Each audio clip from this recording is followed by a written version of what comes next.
अध्याय 751। एक व्यक्ति बनाम दर्जनों साधक। इस स्थान के सभी प्रतिभागी दंग रह गए जब उन्होंने सुना कि आर्यन ने अभी क्या कहा। उन्हें उम्मीद नहीं थी कि आर्यन एक ही समय में सभी से लड़ना चाहता था। ये कुछ ऐसा था जिसकी इस स्थान पर किसी ने कल्पना भी नहीं की होगी।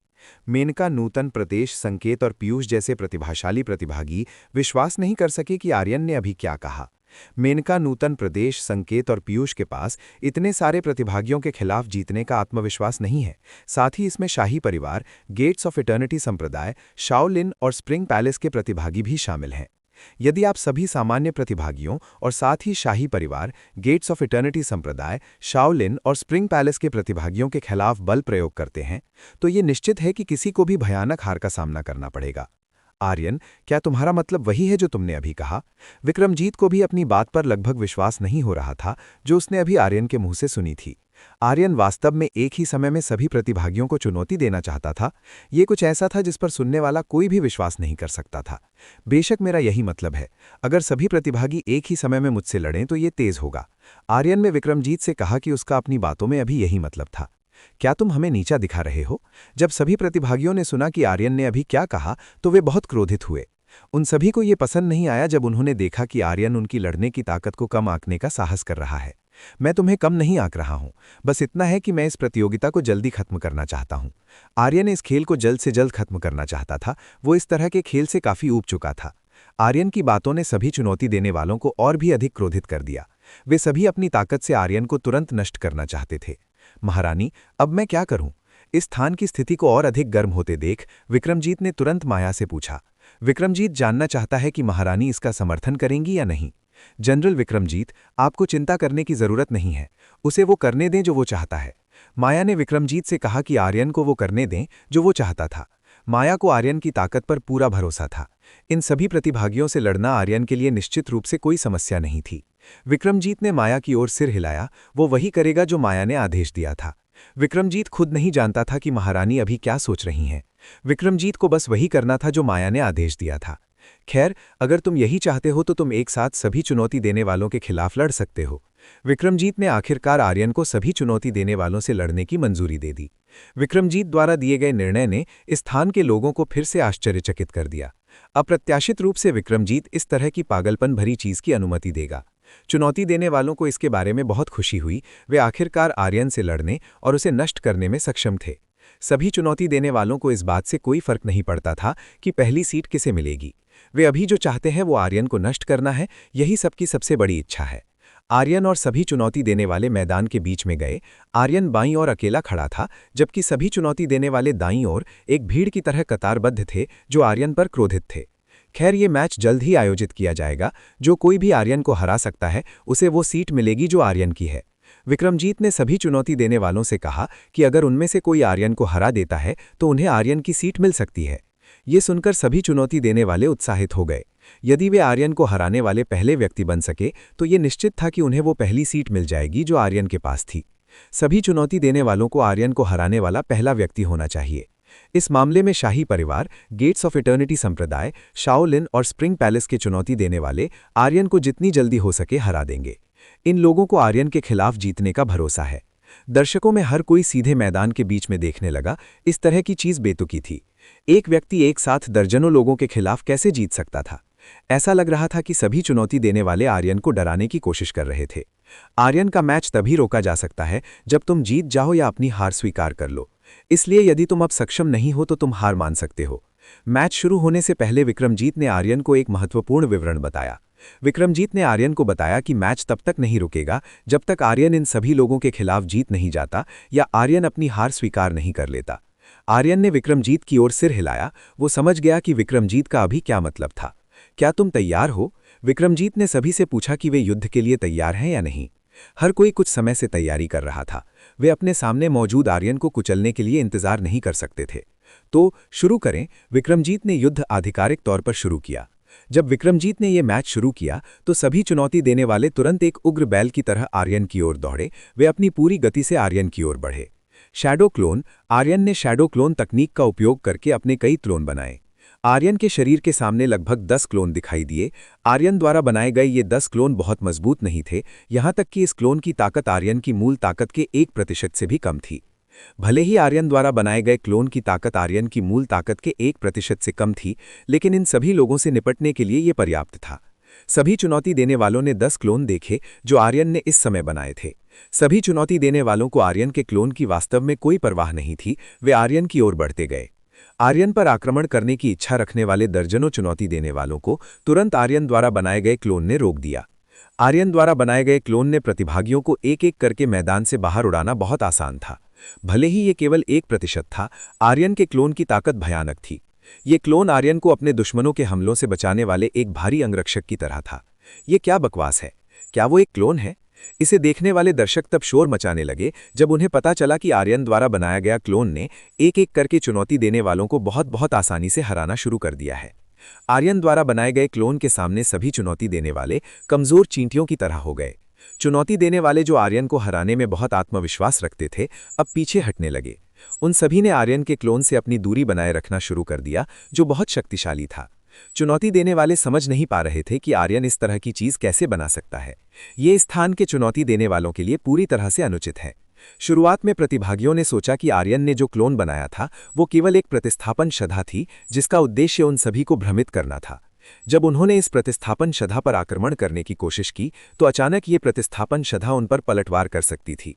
इससे चुनौती का एक हिस्सा मैदान से बाहर उड़ गया, क्योंकि वे जो होने वाला था उसके लिए तैयार नहीं थे। अध्याय 742 आर्यन बनाम समर सिंघानिया। आर्यन द्वारा बनाया गया क्लोन बहुत प्रभावशाली था। सभी चुनौती देने वाले आर्यन के क्लोन को देखकर भयभीत लग रहे थे। आर्यन ये देखकर बहुत संतुष्टि के साथ मुस्कुराया। ऐसा लगा कि एक साथ इतने सारे लोगों के खिलाफ छाया क्लोन तकनीक बहुत उपयोगी थी। अब आर्यन को बस इतना करना था कि वो अपने द्वारा बनाए गए क्लोन द्वारा उन सभी प्रतिभागियों को हराने का इंतजार करे जिन्होंने उसे चुनौती दी थी। आर्यन ने परिद्वार के भंडारण कक्ष से एक छाते के साथ एक आराम कुर्सी निकाली। उसने बीच में कुर्सी लगाना शुरू किया और उस पर सो गया। इसने देखने वाले हर व्यक्ति को हतप्रभ कर दिया। आर्यन जो कर रहा था उसे देखकर दर्शकों के मुंह खुले के खुले रह गए। इस तरह की लड़ाई में इस आदमी के पास अभी भी इस तरह की अजीब चीज करने का समय है। ये साथ ही उन दर्जनों चुनौती देने वालों से लड़ने में बहुत सहज था जो उसे चुनौती दे रहे थे। उसके पास उस तरह से आराम करने का समय भी था जब उसके सामने दर्जनों दुश्मन थे जो उसे नष्ट करना चाहते थे। माया पूरी तरह से लाचार थी जब उसने देखा कि आर्यन अभी क्या कर रहा है। ये व्यक्ति इतने सारे दुश्मनों का सामना करने में वास्तव में बहुत अधिक सहज था। पुच्ची, प्रिया और शिवानी आर्यन को इस समय जो करते देख रही थीं, उसे देखकर वे खिलखिला उठी। इस बीच यशिका और नलिनी को उन सभी चुनौती देने वालों के लिए खेद महसूस हुआ जिन्होंने आर्यन को चुनौती दी थी। ये निश्चित है कि आर्यन को इस तरह चुनौती देने के लिए उन्हें बुरा अंजाम भुगतना होगा। आर्यन के क्लोन और सभी चुनौती देने वालों के बीच लड़ाई जारी रही। शाही परिवार, गेट्स ऑफ इटर्निटी संप्रदाय, शाओलिन और स्प्रिंग पैलेस के प्रतिभागी आर्यन के क्लोन के खिलाफ लड़ते समय बहुत तनाव में दिख रहे थे। वे आर्यन के क्लोन द्वारा पूरी तरह से दबा दिए गए थे। आर्यन के सभी चुनौती देने वालों की संख्या बहुत कम हो गई थी। अब आर्यन के चुनौती देने वालों की संख्या शुरुआती संख्या का केवल 1/3 रह गई थी। ये परिणाम वास्तव में यहाँ हर किसी की कल्पना से बहुत दूर है। शुरुआत में यहाँ के लोगों ने सोचा था कि आर्यन को सभी चुनौती देने वालों द्वारा पीटा जाएगा। ये अप्रत्याशित था कि सभी चुनौती देने वालों को आर्यन द्वारा इस तरह पीटा गया। तुम डरपोक, तुम्हारी इस तरह की चीज के पीछे छिपने की हिम्मत कैसे हुई? कुछ प्रतिभागियों ने इस तरह क्लोन का उपयोग करके छिपने के लिए आर्यन को कोसना शुरू कर दिया। आर्यन को इन सभी लोगों की ओर से आने वाली उकसावे की परवाह नहीं थी। उसे उन जैसे भौंकने वाले कुत्तों को सुनने की जरूरत नहीं थी। आर्यन ने अपना हाथ हिलाया। उसने अपने सभी क्लोनों को इन कष्टप्रद लोगों से तुरंत छुटकारा पाने के लिए कहा। आर्यन के सभी क्लोनों ने आर्यन के आदेश का पालन किया। उन्होंने तुरंत उन सभी से छुटकारा पा लिया जिन्होंने पहले आर्यन को चुनौती दी थी। बाकी बचे सभी प्रतिभागियों को तुरंत आर्यन के क्लोन द्वारा एक तरफ धकेल दिया गया।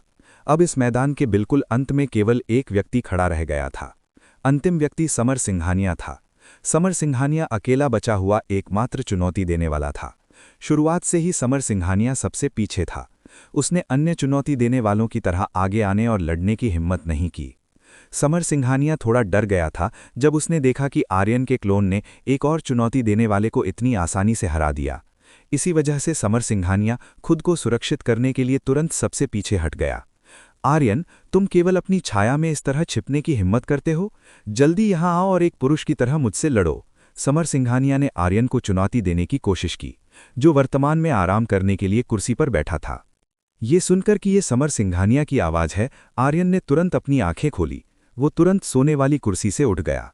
आर्यन सिंघानिया परिवार के इस आदमी को शर्मिंदा करना चाहता था। पिछली बार आर्यन संतुष्ट नहीं था कि इस आदमी को सार्वजनिक रूप से शर्मिंदा किया गया। आर्यन ने अपनी उंगलियां चटकाई। एक ही पल में आर्यन के सभी क्लोन हवा में गायब हो गए। हा, समर सिंघानिया, ऐसा लगता है कि पिछली बार मैंने तुम्हें जो सबक दिया था वो तुम्हारे लिए पर्याप्त नहीं था। आर्यन समर सिंघानिया पर हंसा। उसने समर सिंघानिया को उस आखिरी सबक के बारे में याद दिलाया जो उसने इस बार दिया था। आर्यन ने अभी जो कहा उसे सुनकर दर्शक एक दूसरे से कानाफूसी करने लगे। वे कुछ दिन पहले समर सिंघानिया के साथ हुई घटना के बारे में बात करने लगे। आर्यन की बात सुनकर समर सिंघानिया का चेहरा काला पड़ गया। जब समर सिंघानिया ने उस समय की अवमानना को याद किया तो समर सिंघानिया बहुत परेशान हो गया। वो उस समय दिए गए अपमान का आर्यन से बदला लेना चाहता था। आर्यन, बस देखते जाओ, मैं निश्चित रूप से तुम्हें हराऊंगा और तुम्हें पछतावा कराऊंगा। समर सिंघानिया निश्चित रूप से आर्यन को उसे उकसाने का पछतावा कराएगा। समर सिंघानिया आर्यन की ओर बढ़ा। उसने आर्यन के शरीर को टुकड़ों में काटने के लिए अपनी पंजा तकनीक का उपयोग किया। आर्यन के क्लोन के गायब होने के बाद आर्यन के खिलाफ समर सिंघानिया का आत्मविश्वास बहुत बढ़ गया। समर सिंघानिया को यकीन था कि वो आर्यन के खिलाफ जीत सकता है। समर सिंघानिया आर्यन से नहीं डरता। समर सिंघानिया केवल उस क्लोन तकनीक से डरता है जो आर्यन ने अभी इस्तेमाल की थी। समर सिंघानिया के हमले को आते देख आर्यन थोड़ा पीछे हटने लगा। उसने समर सिंघानिया की ओर से आने वाले हमलों को बहुत आसानी से चकमा दे दिया। समर सिंघानिया की अभी की हरकत को बहुत तेज कहा जा सकता है। अप्रत्याशित रूप से समर सिंघानिया की इतनी तेज हरकत के बावजूद समर सिंघानिया के हमले से आर्यन अभी भी बच सकता है। तुम बहुत धीमे हो, आर्यन ने समर सिंघानिया से कहा कि अभी का हमला बहुत धीमा था। ये शोर है, इसे महसूस करो। समर सिंघानिया ने आर्यन को काफी कठोर लहजे में झिड़का। उसने अपने पास मौजूद आर्यन पर हमला करने का इरादा किया।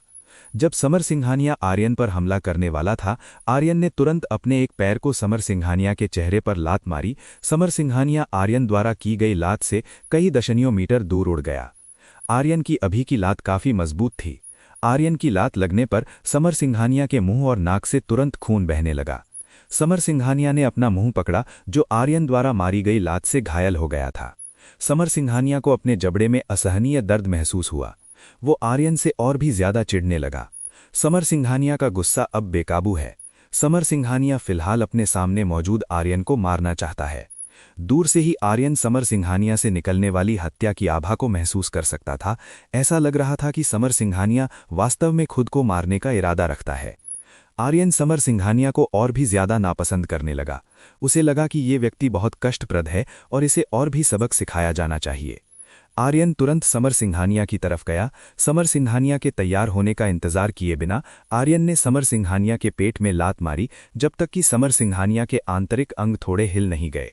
जब आर्यन ने समर सिंघानिया के पेट में लात मारी तो उन्होंने तुरंत एक मुंह ताज़ा खून उगल दिया। अमर सिंघानिया, जो दर्शकों की सीट पर था, उसने तुरंत बहुत जोर से समर सिंघानिया का नाम पुकारा। जो हुआ वो अमर सिंघानिया के लिए पूरी तरह से अप्रत्याशित था। उसे उम्मीद नहीं थी कि आर्यन समर सिंघानिया के प्रति इतना क्रूर होगा कि वो समर सिंघानिया को इस स्थिति में ले आएगा। आर्यन द्वारा की गई क्रूरता से कुछ दर्शक भ्रमित हो गए। हालांकि आर्यन और समर सिंघानिया दोनों शाही परिवार से आते थे, लेकिन आर्यन समर सिंघानिया के साथ इस तरह के होने के लिए इतना क्रूर कैसे हो सकता है। यहाँ मौजूद अधिकतर लोग ये नहीं जानते थे कि आर्यन की समर सिंघानिया के साथ व्यक्तिगत दुश्मनी थी। इसी वजह से समर सिंघानिया से निपटते समय आर्यन थोड़ा निर्दयी हो गया। अध्याय 753 माया का हस्तक्षेप। समर सिंघानिया ने उठने की कोशिश की। वो इस तरह से आर्यन से हारना नहीं चाहता था। समर सिंघानिया को फिर से उठने की कोशिश करते देख आर्यन ने समर सिंघानिया को लात मारना शुरू कर दिया, जो खड़े होने की कोशिश कर रहा था। एक बार फिर समर सिंघानिया आर्यन की लात से घायल हो गया। तो अभी तुम्हारा अहंकार कहाँ गया? क्या सिंघानिया परिवार के युवा मास्टर की यही एकमात्र क्षमता है? आर्यन ने समर सिंघानिया पर बार बार लात मारी। जब आर्यन ने उसे लात मारी तो समर सिंघानिया केवल सिमट कर रह गया। वो आर्यन के लगातार हमलों से लाचार दिख रहा था। अमर सिंघानिया आर्यन द्वारा समर सिंघानिया के साथ किए गए व्यवहार से बहुत क्रोधित दिख रहे थे। वो आर्यन को समर सिंघानिया के साथ इस तरह का व्यवहार करते हुए और नहीं देख सकते थे। छोकरे, तुम्हारी मेरे बेटे के साथ ऐसी हरकत करने की हिम्मत कैसे हुई? अमर सिंघानिया अब और सहन नहीं कर सके। अमर सिंघानिया आर्यन की ओर झपटे, जो वर्तमान में मैदान के ऊपर था। अमर सिंघानिया ने बहुत मजबूत हत्या की आभा उत्सर्जित की। ये देखा गया कि अमर सिंघानिया वर्तमान में आर्यन पर हमला करना चाहते थे। सामंत अमर, रुक जाइए। अमर सिंघानिया को आर्यन पर हमला करते देख विक्रमजीत ने अमर सिंघानिया को आर्यन पर हमला करने से रोकने की कोशिश की। अमर सिंघानिया ने तुरंत विक्रमजीत को अपने रास्ते से हटा दिया। अमर सिंघानिया वर्तमान में जिस पूरी शक्ति का उपयोग कर रहे थे, उससे वो आसानी से विक्रमजीत को हटा सकते थे, जो उनका रास्ता रोक रहा था। विक्रमजीत अमर सिंघानिया के पूर्ण हमले के लिए तैयार नहीं थे, जिसके परिणाम स्वरूप विक्रमजीत को अमर सिंघानिया के रास्ते से बाहर कर दिया गया। विक्रमजीत जो बाहर हो गए थे, उन्होंने तुरंत अमर सिंघानिया को पकड़ने की कोशिश की, जो आर्यन पर हमला करना चाहते थे। दुर्भाग्य से विक्रमजीत के पास अमर सिंघानिया को पकड़ने का समय नहीं था, जो आर्यन के बहुत करीब थे। छोकरे, मर जा। अमर सिंघानिया वास्तव में अपनी पूरी ताकत से आर्यन पर हमला करना चाहते थे। अमर सिंघानिया अभी जो कर रहे थे, वो इस स्थान पर मौजूद सभी लोगों की अपेक्षाओं से परे था। अमर सिंघानिया जो एक सामंत थे और पर्याप्त मजबूत थे, वास्तव में आर्यन जैसे जूनियर पर हमला कर रहे थे। ये स्थान के सभी दर्शकों के लिए बहुत ही अप्रत्याशित बात थी। आर्यन ने देखा कि अमर सिंघानिया खुद को मारना चाहते थे। ये देखकर आर्यन ने अमर सिंघानिया द्वारा किए जाने वाले हमलों को रोकने के लिए अपनी ताकत का उपयोग करने का इरादा किया। जब आर्यन अपनी असली ताकत को उजागर करना चाहता था, तभी अचानक एक महिला की आकृति आर्यन के सामने आकर खड़ी हो गई। इस महिला ने तुरंत अमर सिंघानिया द्वारा किए गए हमले को रोक दिया। बूम! एक बहुत बड़ा विस्फोट हुआ। इस विस्फोट से पूरा मैदान बहुत जोर से हिलने लगा। अभी के टकराव में ये देखा गया कि अमर सिंघानिया पीछे धकेल दिए गए और विशाल स्टेडियम की बाधा दीवार से जा टकराए। आर्यन के सामने खड़ी महिला आकृति कोई और नहीं बल्कि माया थी। माया आर्यन को अमर सिंघानिया के हमले से बचाने के लिए उसके सामने खड़ी थी। माया को वो पसंद नहीं आया जो अमर सिंघानिया ने अभी करने की कोशिश की थी। माया पहले से ही आर्यन को अपना मानती थी। वो किसी को भी आर्यन को चोट नहीं पहुंचने देगी। अमर सिंघानिया ने जमीन से उठने की कोशिश की। अभी के टकराव में ये बिल्कुल स्पष्ट था कि माया द्वारा किए गए हमले से अमर सिंघानिया को गंभीर चोटें आई थीं। दोनों के बीच ताकत का अंतर बहुत बड़ा था। अमर सिंघानिया माया के लिए उपयुक्त प्रतिद्वंदी नहीं थे। सामंत अमर, क्या आपको इस युद्ध में हस्तक्षेप करने में शर्म नहीं आती? माया ने अपने सामने खड़े अमर सिंघानिया से कहा। माया का स्वर अमर सिंघानिया पर बहुत क्रोधित लग रहा था। माया अमर सिंघानिया द्वारा अभी जो किया गया था, उससे नाराज थी। अमर सिंघानिया ने माया की ओर देखा, जिसने अभी उसे रोका था। यदि माया ने उसे पहले नहीं रोका होता, तो ये निश्चित था कि अमर सिंघानिया आर्यन को मारने में सक्षम होता। अमर सिंघानिया अपने दिल में बहुत गुस्सा महसूस कर रहे थे। यदि बाद में उन्हें मौका मिला, तो वो निश्चित रूप से इस औरत को मार डालेंगे। आप बोलते क्यों नहीं? क्या आपके पास कोई बचाव नहीं है? ये देखते हुए कि अमर सिंघानिया अभी भी शांत थे और बोल नहीं रहे थे, माया ने अमर सिंघानिया से फिर पूछा। महारानी, मेरा ऐसा करने का मतलब नहीं था। बस इस व्यक्ति ने जो किया है, वो सिंघानिया परिवार के लिए पहले से ही बहुत अपमानजनक है। अमर सिंघानिया ने जो पहले किया था, उसे सही ठहराने के लिए एक तार्किक बहाना बनाने की कोशिश की। अमर सिंघानिया द्वारा आर्यन पर हमला करने का कारण ये था कि आर्यन इस मामले में बहुत आगे निकल गया था। आर्यन ने वास्तव में समर सिंघानिया को इतनी दयनीय स्थिति में लाने की हिम्मत की थी, जिससे अमर सिंघानिया बहुत क्रोधित हो गए थे। सामंत अमर, आपने जो बहाना दिया है वो बिल्कुल अच्छा नहीं है। ये एक युद्ध है। युद्ध में हमले की आंखें नहीं होती, इसलिए यदि कोई घायल होता है तो उन्हें अक्षम होने के लिए खुद को दोषी ठहराना चाहिए। माया ने अमर सिंघानिया द्वारा दिए गए कारण को तोड़ दिया। रानी के रूप में माया को एक बहुत ही चतुर महिला कहा जा सकता है। यदि माया चतुर नहीं होती, तो उसे निश्चित रूप से ये रानी का पद नहीं मिलता। आखिरकार आपके बेटे ने अपनी हार स्वीकार नहीं की है। जब तक उसने हार स्वीकार नहीं की है, तब तक मैच जारी रहता है। माया ने अमर सिंघानिया को याद दिलाना शुरू किया कि समर सिंघानिया ने शुरू से ही अपनी हार स्वीकार नहीं की थी। समर सिंघानिया ने कभी भी आर्यन के सामने अपनी हार नहीं मानी। यदि केवल समर सिंघानिया ने आर्यन के सामने अपनी हार स्वीकार कर ली होती, तो विक्रमजीत ने इस मैच को पहले ही रोक दिया होता। माया की बातों ने अमर सिंघानिया को अवाक कर दिया। माया ने उनके बहानों को बहुत आसानी से तोड़ दिया।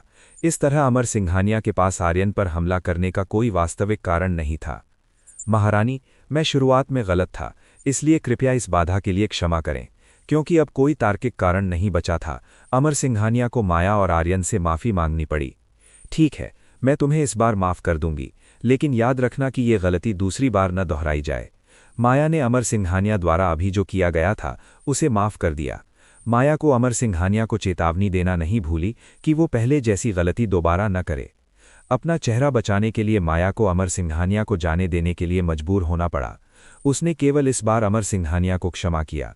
यदि भविष्य में अमर सिंघानिया ने फिर से आर्यन के साथ ऐसा कुछ करने की हिम्मत की तो माया अमर सिंघानिया को उचित दंड देने में संकोच नहीं करेगी। महारानी की महानता के लिए बहुत बहुत धन्यवाद। अमर सिंघानिया माया की दयालुता के लिए आभारी थे। ऊपर से अमर सिंघानिया माया के प्रति आभारी हो सकते हैं, लेकिन उनके दिल में अमर सिंघानिया ने माया को सैकड़ों बार कोसा था।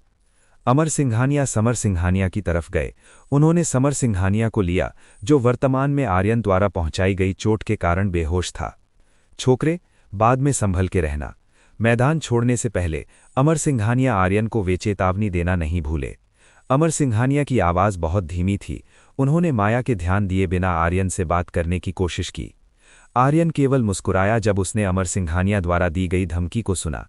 आर्यन के लिए अमर सिंघानिया की धमकी एक बच्चे द्वारा किए गए दिखावे से ज्यादा कुछ नहीं थी।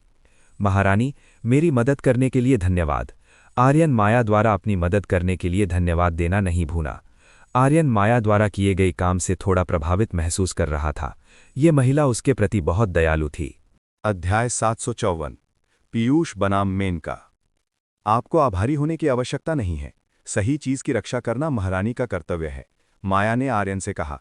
आर्यन केवल फीकी मुस्कान दे सका जब उसने माया को एक बुद्धिमान महिला बनते सुना। इस समय आर्यन के सामने जो माया थी वो उस माया से बिल्कुल अलग थी जिससे आर्यन अक्सर मिलता था। यदि आर्यन ने पहले कभी माया का असली स्वभाव नहीं देखा होता तो आर्यन को विश्वास हो जाता कि माया एक दयालु और बुद्धिमान महिला थी। ये महारानी वापस आ रही हैं, आप इस मैच को जारी रख सकते हैं। माया को वापस वहां जाना था जहां उसे होना चाहिए था। वो विक्रमाजीत को मैच जारी रखने का आदेश देना भी नहीं भूली। माया मैदान से चली गई, वो अपने सिंहासन पर लौट आई। चूंकि माया ने समस्या का समाधान स्वयं कर दिया था, इसलिए विक्रमाजीत इस प्रतियोगिता को जारी रखने में सक्षम थे। अब विक्रमाजीत के लिए प्रतियोगिता जारी रखने का समय था, क्योंकि सभी चुनौती देने वालों को अकेले आर्यन ने हरा दिया था। अब 10 सीटों के मालिक का फैसला करना बाकी था। अब 10 सर्वश्रेष्ठ प्रतिभागियों के लिए उनके द्वारा प्राप्त किए जाने वाले अंतिम परिणाम को निर्धारित करने का समय है। आप 10 में से एक उस प्रतिभागी को चुनौती दे सकते हैं जिसके पास उच्च सीट है।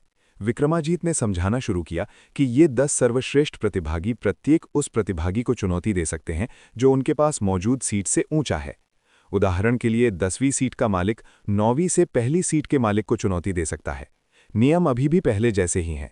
जो कोई भी दूसरे प्रतिभागी को चुनौती देते समय हार जाता है तो वे अपना जीता हुआ पुरस्कार खो देंगे। उनका पुरस्कार विजेता को दिया जाएगा। विक्रमाजीत ने समझाया कि खेल के नियम अभी भी पहले जैसे ही हैं। यहाँ पुरस्कार और भी बड़े हैं। 10 सर्वश्रेष्ठ प्रतिभागियों को ऐसे पुरस्कार मिलेंगे जिन्हें विशेष कहा जा सकता है। उनके पुरस्कार उन प्रतिभागियों से अलग हैं जिन्हें सीट नहीं मिली थी, जैसा कि आर्यन ने अभी लड़ा था। ठीक है, चलिए 10वीं सीट के मालिक से शुरू करते हैं। विक्रमाजीत ने इसे 10वीं सीट के मालिक से शुरू किया। ऐसा हुआ कि 10वीं सीट की मालिक स्प्रिंग पैलेस की एक महिला थी। सुश्री, क्या आप अन्य प्रतिभागियों को चुनौती देना चाहती हैं? विक्रमाजीत ने स्प्रिंग पैलेस की महिला से पूछा कि क्या वो अपने से ऊपर वाले प्रतिभागियों में से किसी को चुनौती देना चाहेगी। क्षमा करें, मैं अन्य प्रतिभागियों को चुनौती नहीं देना चाहती। ये महिला अपने से ऊपर वाले अन्य प्रतिभागियों को चुनौती नहीं देना चाहती है। वो इस वजह से अपना पुरस्कार नहीं खोना चाहती है। खैर, अगर ये आपका निर्णय है तो मैं इसका सम्मान करूंगा। विक्रमाजीत इस महिला द्वारा लिए गए निर्णय की सराहना करते हैं। हार झेलने और पुरस्कार खोने से बेहतर है कि पीछे हट जाना अधिक समझदारी है। चूंकि 10वीं सीट के मालिक ने नाम वापस ले लिया है, इसलिए विक्रमाजीत के पास 9वीं सीट के मालिक के पास जाने के अलावा कोई और विकल्प नहीं है। 10वीं सीट के मालिक की तरह 9वीं सीट का मालिक भी अपने से ऊपर के प्रतियोगी को चुनौती देने से इनकार कर देता है। उसे अपने से ऊपर के प्रतिभागियों के खिलाफ जीतने का भरोसा नहीं है। 9वीं सीट को भी ऐसा करते देख विक्रमाजीत 8वें और 7वें प्रतिभागी के पास गए। 8वें और 7वें प्रतिभागियों द्वारा दिए गए उत्तर पहले जैसे ही थे। वे अपने से ऊपर वाले प्रतिभागियों को चुनौती नहीं देना चाहते थे। वे इस बार मिले परिणामों से बहुत संतुष्ट महसूस करते हैं। अब पीयूष से पूछने का समय था। पीयूष, क्या तुम अपने से ऊपर के किसी भी प्रतिभागी को चुनौती देना चाहते हो? पीयूष ने विक्रमाजीत से पूछा कि क्या वो अपने से ऊपर के किसी भी प्रतिभागी को चुनौती देना चाहता है। मैं दूसरी सीट के मालिक को चुनौती देना चाहता हूं। पीयूष दूसरी रैंक वाली सीट रखने वाली मेनका को चुनौती देना चाहता था। शुरुआत में पीयूष पहली सीट पर बैठे आर्यन को चुनौती देना चाहता था।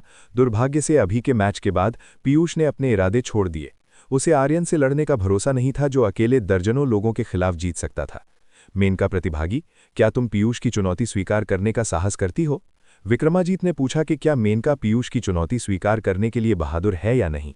बेशक मैं हिम्मत करती हो, यहां आओ और अपनी ताकत दिखाओ। मेनका ने बहुत आत्मविश्वास से पीयूष की चुनौती स्वीकार कर ली। वो पीयूष की चुनौती से डरी हुई नहीं लग रही थी। बहुत अच्छा, चूंकि दोनों पक्ष सहमत हो गए हैं, आप मैदान में ऊपर जाकर लड़ना शुरू कर सकते हैं। विक्रमाजीत ने पीयूष और मेनका को मैदान में ऊपर जाने के लिए आमंत्रित किया। पीयूष और मेनका अपनी अपनी सीटों से उठ गए। वे दोनों तुरंत लड़ने और ये निर्धारित करने के लिए मैदान में गए कि दूसरी सीट का हकदार कौन है। ठीक है, शुरू करें। दोनों प्रतिभागियों के चढ़ने के बाद विक्रमाजीत ने तुरंत प्रतियोगिता शुरू कर दी। जब विक्रमाजीत ने मैच शुरू किया तो पीयूष और मेनका लड़ने लगे। दोनों ने अपनी पूरी ताकत का इस्तेमाल करते हुए एक दूसरे पर हमला करना शुरू कर दिया। पीयूष भाला चलाने वाला है। इस बीच मेनका एक शॉल जैसे हथियार का उपयोग करती है जो चाकू की तरह तेज है। पीयूष बहुत आक्रामक शैली का व्यक्ति है। वो पूरी गति से प्रहार करता है और उसे मौत के साथ मारता है। दूसरी ओर मेनका की लड़ने की शैली उत्कृष्ट थी। उसने पीयूष की ओर से आने वाले सभी आक्रामक हमलों को शालीनता और सुंदर गतिविधियों से लिया। मेनका मैदान पर नाचती हुई अप्सरा जैसी लग रही थी। वो पीयूष पर बहुत आसानी से हावी हो सकती थी। मेनका से लड़ते समय पीयूष अभिभूत होने लगा। उसे लगा कि मेनका उसकी कल्पना से कहीं ज्यादा मजबूत थी। इसके अलावा मेनका अपने सामने मौजूद पीयूष को लुभाने के लिए अपने आकर्षण का उपयोग करना जारी रखती थी। पीयूष को ध्यान केंद्रित करने में कठिनाई हो रही थी जब उसने मेनका को देखा, जो उसके साथ लड़ते समय बहुत मोहक थीं। ये बड़ी बहन तुम्हारे साथ थोड़ा खेलना चाहती है, लेकिन ऐसा लगता है कि तुम मेरे लिए पुरुष नहीं हो। मेनका पीयूष के खिलाफ लड़ते लड़ते थोड़ा थक गई थी। पीयूष मेनका के लिए बहुत बोरिंग आदमी था। मेनका को ऐसे बोरिंग पुरुष नहीं पसंद थे। वो आर्यन जैसे बहादुर और निर्लज्ज पुरुषों को पसंद करती थी। अभी आर्यन की लड़ाई देखने के बाद मेनका की आर्यन में दिलचस्पी होने लगी थी। वो आर्यन के खिलाफ लड़ने की कोशिश करना चाहती थी। पीयूष का चेहरा काला पड़ गया जब उसने सुना कि मेनका ने क्या कहा। इस महिला ने वास्तव में सोचा कि ये एक टॉय था। जब स्प्रिंग पैलेस की महिलाओं से लड़ने की बात आती है तो पीयूष वास्तव में सबसे आलसी है। वो एक ऐसी महिला के करीब रहना कम से कम पसंद करता है जो एक पुरुष को एक सूखी हड्डी बना सकती है। चलो इस युद्ध को समाप्त करते हैं। मेनका ने इस युद्ध को समाप्त करने का निर्णय लिया। Blossom circle dance. मेनका ने बहुत मोहक गतिविधियों के साथ नृत्य करना शुरू कर दिया। जब मेनका के चारों ओर ऐसा हुआ तो कई फूलों की पंखुड़ियां दिखाई देने लगी। मेनका के चारों ओर फूलों की पंखुड़ियां एक तूफान बनने लगी। ये तूफान बढ़ता रहा और उसके सामने मौजूद पीयूष से टकराने लगा। बिना मुकाबले किए पीयूष को मेनका की टेक्निक से उड़ा दिया गया और वो मैदान से बाहर हो गया। जब पीयूष को मैदान से बाहर उड़ा दिया गया तो इस मैच की विजेता मेनका थी। पीयूष को अपना पुरस्कार मेनका को देने के लिए मजबूर होना पड़ा। मुझे वो गिफ्ट देने के लिए धन्यवाद जो आपके पास है। मुझे आपके द्वारा दिए गए गिफ्ट से बहुत गर्व महसूस हो रहा है। मेनका ने पीयूष को धन्यवाद दिया, जिसने खुद को इस तरह मुफ्त में पुरस्कार सौंप दिया था। पीयूष को हराने के बाद मेनका मैदान छोड़ने के लिए मुड़ी। वो अपनी सीट पर लौट आई। पीयूष, जो मेनका से हार गया था, बहुत उदास हो गया। पीयूष को उम्मीद नहीं थी कि वो मेनका जैसी महिला से हार जाएगा जो स्प्रिंग पैलेस से आई थी। अध्याय 755 संकेत बनाम नूतन। सभी दर्शकों ने मेनका की ओर देखा। वे मेनका की लड़ने की क्षमता को देखकर विश्वास नहीं कर पा रहे थे, जो काफी मजबूत थी। इस स्थान के दर्शक हमेशा सोचते थे कि स्प्रिंग पैलेस की महिलाएं केवल एक पुरुष के साथ छेड़खानी करने में अच्छी होती हैं। ये अप्रत्याशित था कि उनकी लड़ने की ताकत इतनी भयानक होगी। इस प्रतियोगिता के बाद अब से सभी दर्शक स्प्रिंग पैलेस की महिलाओं पर कमजोर होने का ठप्पा नहीं लगाएंगे। विक्रमजीत केवल अपना सिर हिला सके जब उन्होंने पीयूष को मेनका द्वारा पिटते हुए देखा। पीयूष, बहुत मेहनत से अभ्यास करते रहो। किसी दिन तुम निश्चित रूप से उस महिला से आगे निकल जाओगे।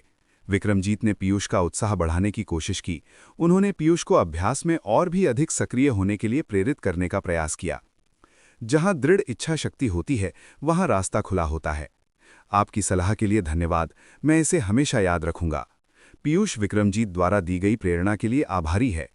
अब से पीयूष मेनका से अधिक मजबूत बनने के लिए और भी कठिन प्रशिक्षण लेने का प्रयास करेगा। विक्रमजीत की बातों को सुनने के बाद पीयूष अंततः अपनी हार स्वीकार करना चाहता था। उसे ये मानना पड़ा कि वो अभी भी ताकत के मामले में मेनका से कमतर था। पीयूष केवल अपनी सीट पर वापस जा सका। उसके पास अब किसी को चुनौती देने का कोई मौका नहीं था। उसे अपनी वर्तमान स्थिति से संतुष्ट होना पड़ा। पीयूष के असफल होने के बाद अब अन्य प्रतिभागियों को चुनौती देने की बारी संकेत की थी। संकेत ज्यादा नहीं सोचता, वो तुरंत नूतन को चुनौती देता है। संकेत लालची व्यक्ति नहीं है, वो अपनी ताकत जानता है। अगर संकेत मेनका के साथ लड़ाई के लिए मजबूर करता है तो संकेत के जीतने की संभावना थोड़ी कम होगी। संकेत के लिए नूतन के खिलाफ जाना बेहतर होगा। कम से कम ये महिला मेनका से कमतर हो सकती है। मेनका की तरह ही नूतन तुरंत संकेत से लड़ने के लिए सहमत हो जाती है। वो बहुत उत्साहित दिखती है जब उसे पता चलता है कि संकेत उसे चुनौती दे रहा है। चूंकि दोनों पक्ष सहमत हो गए थे, विक्रमजीत ने संकेत और नूतन को मैदान पर चढ़ने का आदेश दिया। नूतन और संकेत तुरंत मंच पर आए। वे दोनों मैदान के दोनों ओर खड़े थे। तैयार, जाएं। विक्रमजीत ने संकेत और नूतन के बीच युद्ध शुरू किया। विक्रमजीत के मैच शुरू करने के बाद संकेत और नूतन तुरंत एक दूसरे की ओर झपटे। उन दोनों ने तुरंत काफी मजबूत प्रहारों का आदान प्रदान किया। इस लड़ाई में संकेत और नूतन को किसी हथियार का उपयोग करते नहीं देखा गया। उन दोनों ने एक दूसरे पर हमला करने के लिए केवल अपने नंगे हाथों का इस्तेमाल किया। इस बार की लड़ाई पीयूष और मेनका के बीच हुई लड़ाई से थोड़ी अलग है। इस लड़ाई में ऐसा लगता है कि दोनों की ताकत काफी संतुलित है। सबसे अधिक संभावना है कि ये संकेत के नूतन की आकर्षण तकनीक से प्रभावित न होने के कारण था, इसलिए संकेत का एकाग्रता स्तर पीयूष की तुलना में बहुत बेहतर था। संकेत शाओलिन से आता है, इसलिए ये अजीब नहीं है कि वो नूतन की आकर्षण तकनीकों से लड़ सकता है। शाओलिन अनुशासन और नियमों को बहुत महत्व देता है। वे शाओलिन के छात्रों को सांसारिक वासनाओं में नहीं गिरने देते, ताकि शाओलिन के औसत छात्र को ये पता न चले कि विपरीत लिंग कैसा होता है। नूतन ने संकेत को बहुत ही अजीब नज़र से देखा। ये आदमी उसके द्वारा इस्तेमाल किए गए आकर्षण से पूरी तरह बेअसर था। नूतन को आश्चर्य होने लगा कि क्या इस मामले में संकेत में कोई असामान्यता है। नूतन को अपने रूप, रंग और शरीर पर बहुत भरोसा है। अपने वर्तमान रूप और शरीर के साथ नूतन को पूरा विश्वास है कि कोई भी पुरुष आसानी से उसकी ओर आकर्षित हो सकता है और उसे निहार सकता है। अफसोस की बात है कि यह संकेत पर लागू नहीं होता है। इस आदमी में विपरीत लिंग के प्रति आकर्षण नहीं है। संकेत पर अपने आकर्षण का उपयोग करने में असमर्थ होने के कारण नूतन को संकेत को हराने के लिए अपनी शक्ति का उपयोग करने के लिए मजबूर होना पड़ा। सहस्त्र कमल प्रवाह। नूतन ने अंततः अपनी विशिष्ट तकनीक का उपयोग किया। मैदान के चारों ओर तुरंत 1000 हरे रंग के कमल दिखाई दिए। ये कमल एक भयानक हवा की धारा की तरह घूम रहे थे। अब संकेत इस कमल धारा में फंस गया है। संकेत को सावधान रहना होगा। अगर वो इस कमल की चपेट में आता है तो ये उसके लिए बहुत खतरनाक होगा। नूतन द्वारा बनाया गया कमल एक चलते हुए बारूद माइन बम की तरह था। अगर कोई इसकी चपेट में आता है तो ये निश्चित था कि उसे काफी गंभीर चोटें आएंगी। बुद्ध संवर्धित शरीर। संकेत का शरीर बड़ा होने लगता है और बुद्ध जैसी देह का रूप ले लेता है। संकेत ने अभी जिस तकनीक का उपयोग किया था वो एक रक्षात्मक तकनीक थी। इस तकनीक से संकेत का शरीर बहुत मजबूत हो जाएगा। Boom boom boom. जैसे जैसे एक के बाद एक विस्फोट हुए, कमल की धाराएं संकेत के शरीर से टकराती रहीं, जिसे बुद्ध संवर्धित शरीर कला का उपयोग करके मजबूत किया गया था। भले ही उसने बुद्ध संवर्धित शरीर कला का उपयोग करके अपने शरीर को मजबूत किया था, फिर भी संकेत को नूतन द्वारा उपयोग की जाने वाली सहस्त्र कमल धारा से निकलने वाले विस्फोट का दर्द महसूस हो रहा था। अगर ये इसी तरह चलता रहा तो देर सवेरे संकेत हार जाएगा, क्योंकि वो नूतन की ओर से आने वाले हमलों के प्रहार को सहने में सक्षम नहीं रह पाएगा। संकेत के पास अपने सामने मौजूद सहस्त्र कमल धारा को तोड़ने के सिवाय और कोई विकल्प नहीं था, ताकि वो नूतन पर हमला कर सके, जो सहस्त्र कमल धारा तकनीक के पीछे छिपी हुई थी। दर्शकों की रूह कांप गई जब उन्होंने संकेत द्वारा प्रदर्शित की जा रही लड़ाई को देखा। उन्हें उम्मीद नहीं थी कि संकेत इतने सारे बारूद बमों को चीर देगा। अगर इस जगह पर अभी संकेत न होता तो संभावना थी कि वो व्यक्ति लगातार विस्फोटों के कारण लहूलुहान हो चुका होता। नूतन ने देखा कि संकेत यहां अंदर घुसने की कोशिश करने लगा है। ये आदमी बहुत पागल था। उसने वास्तव में उसकी सहस्त्र कमल धारा तकनीक को इस तरह से तोड़ दिया था। मैं जल्द ही इस लड़ाई को खत्म कर दूंगी। नूतन ने अपना हाथ हिलाना शुरू किया। जब नूतन ने ऐसा किया तो सभी कमल तुरंत संकेत की ओर उड़ गए। बूम! एक विशाल विस्फोट हुआ। लगभग सैकड़ों कमल संकेत के शरीर से टकराए, जिससे इस तरह का भयानक विस्फोट हुआ। इस विस्फोट का प्रभाव इतना हिंसक था कि इतनी बड़ी टक्कर पाकर मैदान थोड़ा हिल गया। संकेत का शरीर मैदान से बाहर उछल गया। ऐसा लगा कि संकेत की बुद्ध संवर्धित शरीर कला नूतन के पूर्ण आक्रमण को रोकने में असमर्थ थी। संकेत के मैदान से छोड़ने के बाद इस मैच में विजेता स्वतः ही नूतन होगी। नूतन स्वतः ही अपनी सीट बचाने में सफल रहीं। दर्शक इस बड़ी बहन और छोटी बहन की ताकत देखकर दंग रह गए। वे दोनों इतनी पावरफुल थीं कि संकेत और पीयूष जैसे मजबूत चुनौती देने वाले भी उन दोनों को हराने में असमर्थ रहे। शुरुआत से ही ऐसा लग रहा था कि इस प्रतियोगिता में सबसे मजबूत प्रतिभागी मेनका और नूतन थीं। ये दोनों महिलाएं हमेशा अन्य प्रतिभागियों से आगे रहती थीं। घायल संकेत को शाओलिन के लोग तुरंत ठीक होने के लिए ले गए। संकेत के घाव गंभीर नहीं थे, इसलिए उसे ठीक करना पहले की तरह आसान था। संकेत और नूतन के बीच का मुकाबला खत्म हो गया है। अब प्रतिभाशाली प्रीतेश के दांत दिखाने का समय है। क्या प्रीतेश को सर्वश्रेष्ठ 3 सीटें मिलेंगी या वो वर्तमान चौथी सीट पर ही बना रहेगा? दर्शक ये देखने के लिए इंतजार कर रहे थे कि प्रीतेश किसे चुनौती देगा। क्या प्रीतेश आर्यन, मेनका या नूतन को चुनौती देगा? अध्याय 756 आर्यन बनाम प्रीतेश 1। प्रीतेश, अब तुम्हारी बारी है। क्या तुम अपने से ऊपर के 3 लोगों में से किसी एक को चुनौती देने जा रहे हो? विक्रमजीत ने प्रीतेश से पूछा कि क्या वो अपने से ऊपर के 3 प्रतिभागियों में से किसी एक को चुनौती देगा। विक्रमजीत के ऊपर जो 3 प्रतिभागी थे वे निश्चित रूप से आर्यन, मेनका और नूतन थे। प्रीतेश के पास केवल एक मौका था। उसे चुनना था कि वो इन 3 लोगों में से किसे चुनौती देगा। मैं पहली सीट के मालिक को चुनौती देना चाहता हूं। प्रीतेश ने बहुत जोर से आर्यन को चुनौती दी। वो आर्यन की पहली सीट लेना चाहता था। आर्यन के पास जो पहली सीट थी वो उसकी होनी चाहिए थी। गेट्स ऑफ इटर्निटी संप्रदाय के प्रतिभाशाली होने के नाते प्रीतेश को पहली सीट मिलनी चाहिए थी। यदि वो पहली सीट पाने में विफल रहा तो गेट्स ऑफ इटर्निटी संप्रदाय के वरिष्ठों और बड़ों की नज़र में उसकी प्रतिभा की प्रतिष्ठा नष्ट हो सकती है। क्या तुम्हें यकीन है कि तुम आर्यन को चुनौती देना चाहते हो? विक्रमजीत ने प्रीतेश से वापस पूछा कि क्या वो वास्तव में आर्यन से लड़ना चाहता है। आर्यन ने पहले जो लड़ाई दिखाई थी उसके बाद इस स्थान पर हर कोई जानता था कि आर्यन पर्याप्त मजबूत था। यदि आर्यन और प्रीतेश लड़ते तो कोई नहीं जानता था कि ये मैच कौन जीतेगा। मैंने अपना मन बना लिया है। मुझे वो पहली सीट चाहिए जो उस व्यक्ति के पास है। प्रीतेश ने विक्रमजीत से कहा कि उसे वो पहली सीट चाहिए जो आर्यन के पास थी। चाहे कुछ भी हो जाए, प्रीतेश को वो सीट मिलनी चाहिए, भले ही उसे आर्यन के खिलाफ लड़ना पड़े जो काफी मजबूत है। प्रीतेश के पास अपने तरकश में कुछ गुप्त तीर थे। उसे अभी भी आर्यन के खिलाफ जीतने का भरोसा था। आर्यन, क्या तुम प्रीतेश की चुनौती स्वीकार करने का साहस करना चाहते हो या तुम इनकार करते हो और अपनी हार स्वीकार करते हो? विक्रमजीत ने आर्यन से पूछा। मैं इस चुनौती को स्वीकार करूंगा। आर्यन ने तुरंत प्रीतेश की चुनौती स्वीकार कर ली।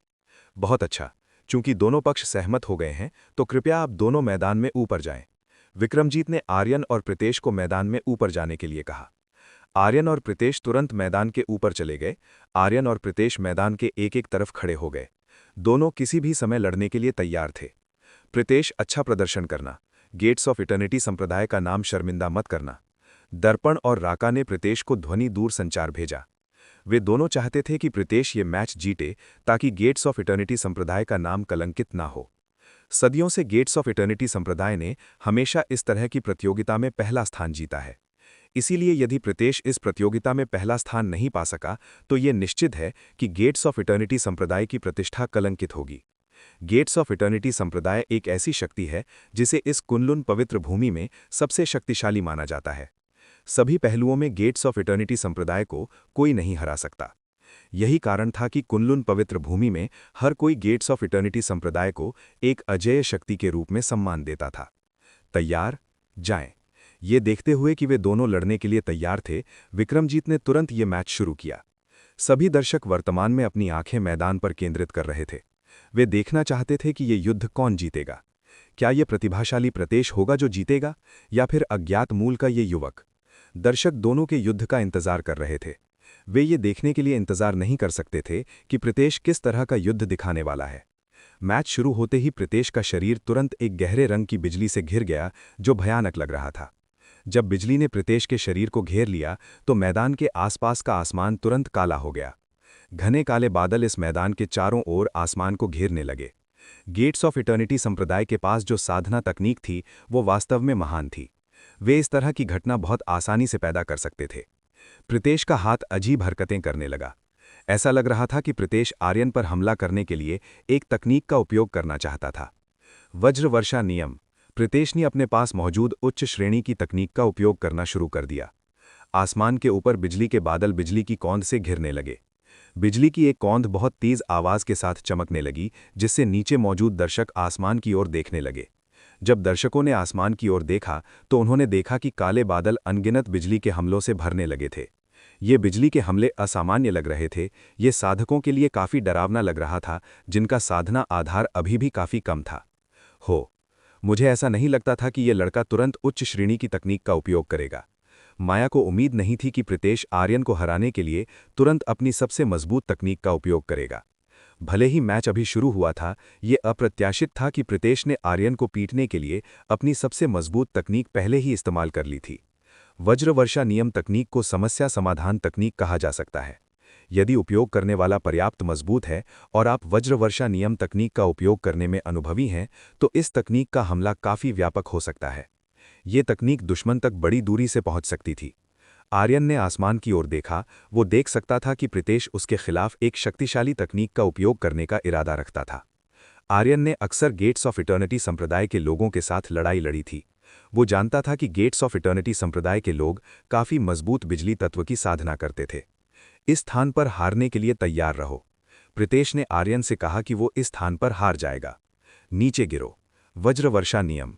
प्रीतेश ने अपनी उंगली नीचे की ओर घुमाई। जैसे ही प्रीतेश ने अपनी उंगली नीचे की ओर घुमाई, हजारों बिजलियां उस स्थान के चारों ओर चमकने लगीं जहां आर्यन वर्तमान में खड़ा था। Boom boom boom. हजारों बिजलियां आर्यन के शरीर से टकराईं और एक अत्यंत हिंसक विस्फोट हुआ। यहां मौजूद दर्शक भयभीत हो गए जब उन्होंने प्रीतेश द्वारा उपयोग की जा रही तकनीक को देखा। प्रीतेश द्वारा उपयोग की गई तकनीक नूतन द्वारा पहले उपयोग की गई तकनीक से भी अधिक भयानक लग रही थी। आर्यन के शरीर के चारों ओर बिजली बिना रुके चमकती रही। बार बार और अत्यंत शक्तिशाली गड़गड़ाहट के प्रभाव के कारण आर्यन के नीचे का मैदान कांपने लगा। नूतन और मेनका ने प्रीतेश का युद्ध देखा। वज्रवर्षा नियम तकनीक बहुत शक्तिशाली लग रही थी। यदि उन दोनों को बिना किसी सुरक्षा के ये हमला मिलता तो ये निश्चित था कि उन दोनों को भयानक नुकसान उठाना पड़ता। नूतन और मेनका ने प्रीतेश के युद्ध का विश्लेषण किया। वे दोनों प्रीतेश से निपटने का रास्ता ढूंढ रही थीं। हा, प्रीतेश बहुत अच्छा कर रहा है। तुम वास्तव में एक बहुत ही विश्वसनीय व्यक्ति हो। दर्पण बहुत खुश लग रहा था जब उसने प्रीतेश को आर्यन पर हमला करने के लिए उच्च तकनीक का उपयोग करते देखा। क्या तुम्हें लगता है ये हमला उस व्यक्ति को हराने में सफल रहा? राका को थोड़ा संदेह था कि ये हमला आर्यन को हरा सकता है। क्या तुम मजाक कर रहे हो? क्या तुम नहीं जानते कि ये वज्रवर्षा नियम तकनीक कितनी शक्तिशाली है? ये तकनीक हमारे संप्रदाय की सबसे मजबूत तकनीकों में से एक है। ऐसी कोई संभावना नहीं है कि इतनी शक्तिशाली तकनीक प्राप्त करने के बाद कोई जीवित रह सके। दर्पण बहुत अच्छी तरह से जानता था कि ये वज्रवर्षा नियम तकनीक कितनी शक्तिशाली थी। उसने खुद भी ये तकनीक सीखी थी और अक्सर अपने कई दुश्मनों को मारने के लिए इस तकनीक का उपयोग किया था। दर्पण ने जिन दुश्मनों से लड़ाई लड़ी थी, उनमें से अधिकांश इस शक्तिशाली तकनीक को प्राप्त करने के बाद मर गए थे। कुछ भाग्यशाली लोग तो इस वज्रवर्षा नियम तकनीक को प्राप्त करने के बाद ही मर रहे थे। अध्याय 757 आर्यन बनाम प्रीतेश 2। बिजली के झटके लगातार आर्यन के आसपास के क्षेत्र में बरसते रहे।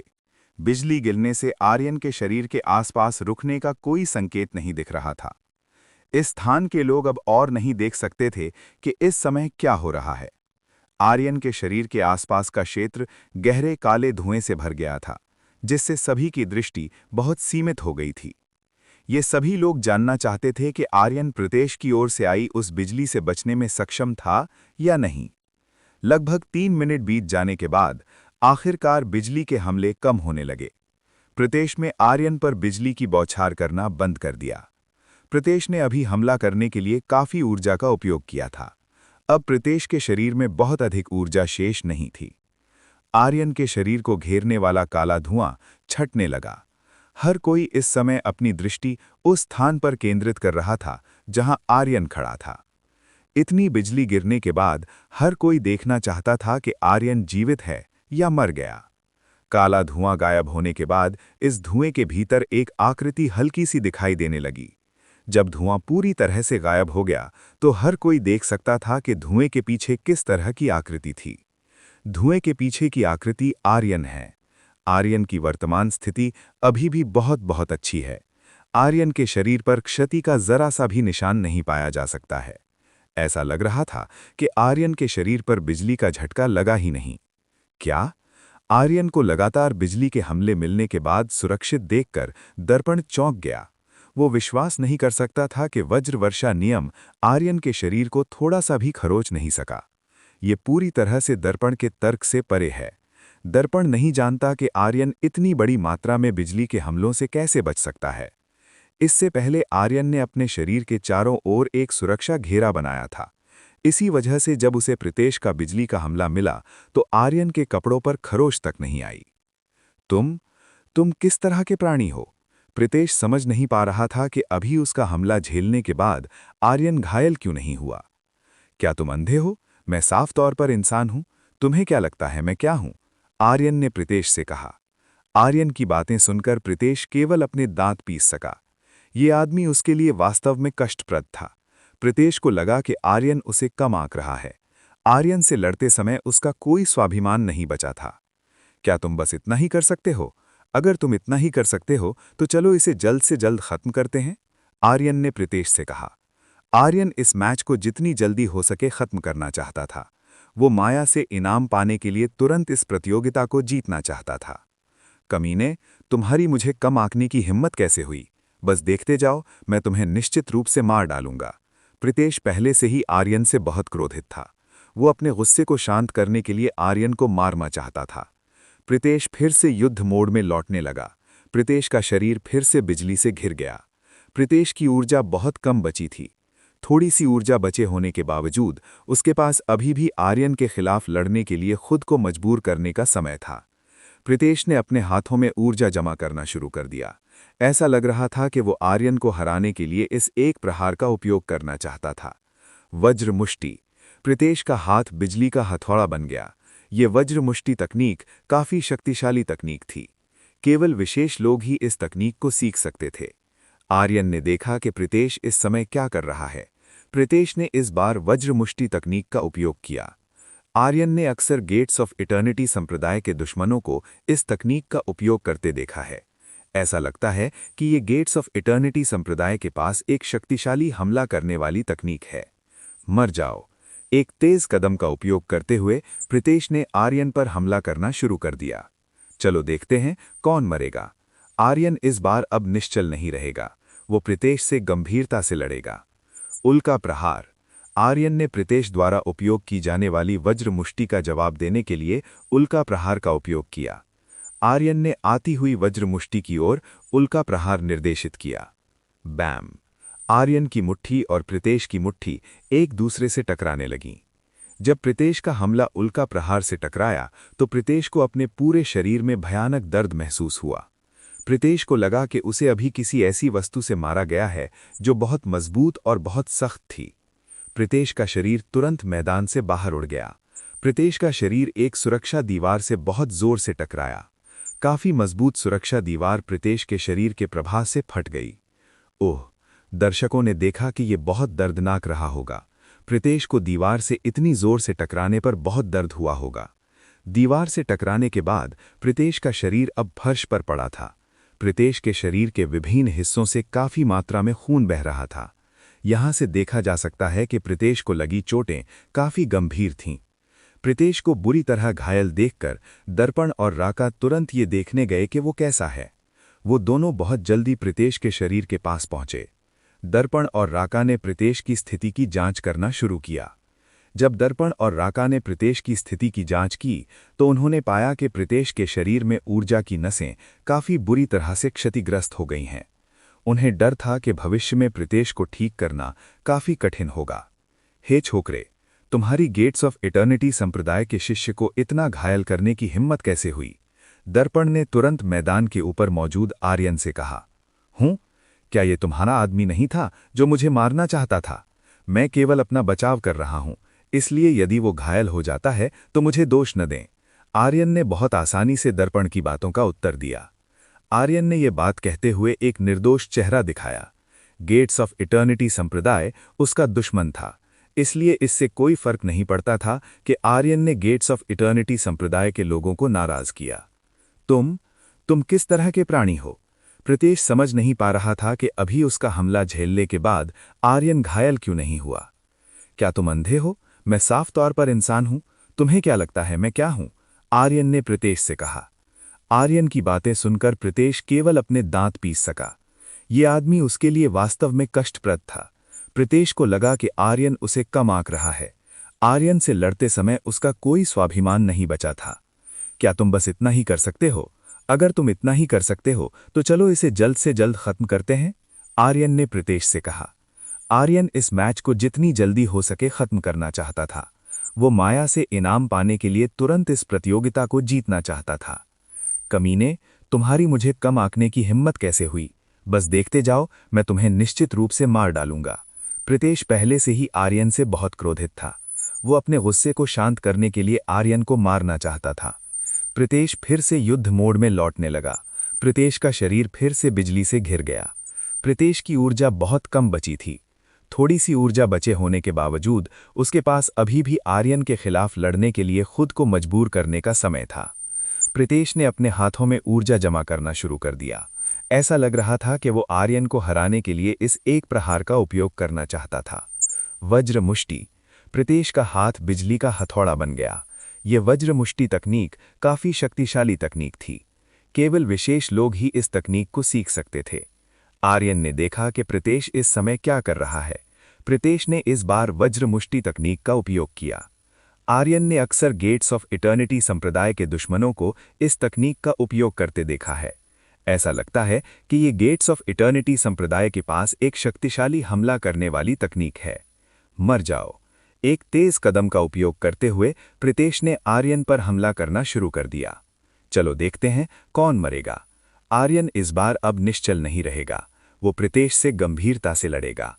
उल्का प्रहार। आर्यन ने प्रीतेश द्वारा उपयोग की जाने वाली वज्र मुष्टि का जवाब देने के लिए उल्का प्रहार का उपयोग किया। आर्यन ने आती हुई वज्र मुष्टि की ओर उल्का प्रहार निर्देशित किया। बैम। आर्यन की मुट्ठी और प्रीतेश की मुट्ठी एक दूसरे से टकराने लगीं।